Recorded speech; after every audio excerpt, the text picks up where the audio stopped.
Hi, I'm Brendan. I'm Jay. And today we're going to be reviewing Lords of the Fallen. Sounds like a heavy metal band. It's not.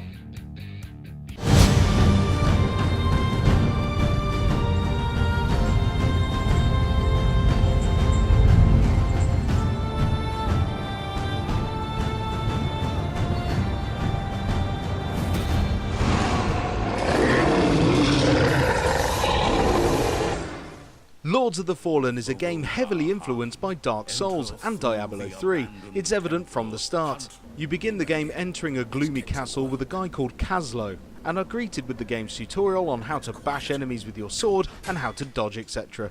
Those familiar to Dark Souls will feel right at home with this sluggish and tactical combat. The story for the best part is dross and serves little to push you forward. This is just a combat game with some NPCs that talk and are very unremarkable. Even Harkyn would probably start doing your nutting after a while. He's your bog standard baldy with armour on, and if there's more to him than that, you probably wouldn't care anyway. The game focuses on combat and looting, and the menu system is taken right from the school of Diablo, with its radial equipment menu. Gearing up Harkyn, you have to take into consideration how much weight each item of armour or weapons has. Heavy gear can provide you with good protection, but slows down your movement. Light armour gives you great speed and movement, but if you get hit, yikes, you're gonna feel it. If you haven't got the strength to wield a weapon properly, Harkyn will struggle to even lift it, making it useless until you've built up your strength enough. You can wield your weapons in different ways too.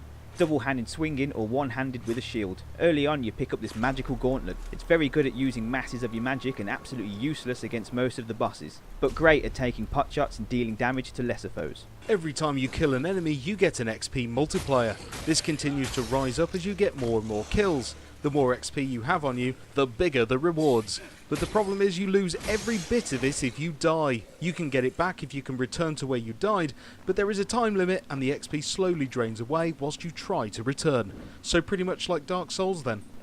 Yes. However, you can bank your XP at these floating checkpoints, but banking your XP means that you are less likely to get better loot. It's a risk trade-off that works pretty well. At these floating shrines, you can spend your gathered XP boosting your attributes to build up your chosen character type as you see fit. We went with Warrior and Brawling, but there are also Cleric and Rogue types for you to choose along with their respective equipment sets. As well as all this fighting, there are also lots of audio scrolls to pick up, giving you some lore and deepening your knowledge of the game's world, and chests that contain loot that are dotted about. You can also enter loot and survive areas where you pass through a portal to face a bunch of enemies in the dark and have to follow a light that leads you to some better treasure. Some chests require you to insert a rune before they will open. Often it means it contains some better gear. However, once you meet the crafter, you can use runes you have acquired to imbue your weapons with higher powers and other abilities like magic enhancers and fire modifiers, etc., which will help you greatly with what's to come. It's a tough slog and we died many times during the first major boss in the graveyard. However, it wasn't until we'd realised the game's day one 5GB patch fixes a ton of problems and the game had glitched to the point where we were only doing minimal damage to the boss. We almost gave up, but once the patch had installed, our damage was much higher and we were able to defeat it easily. Needless to say, we celebrated like true gentlemen. Yes! Yes! In your face! In your face!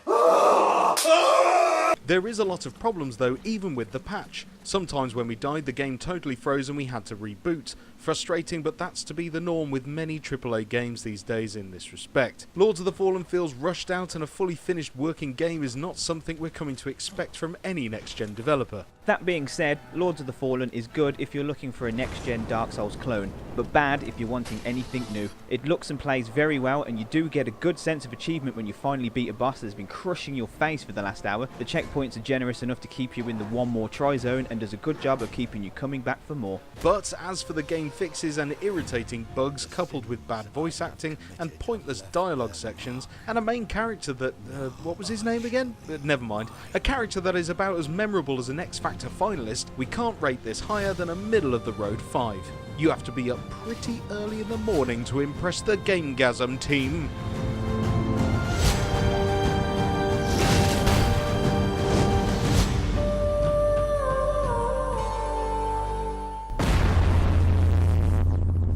So that was Lords of the Fallen and we gave it a 5.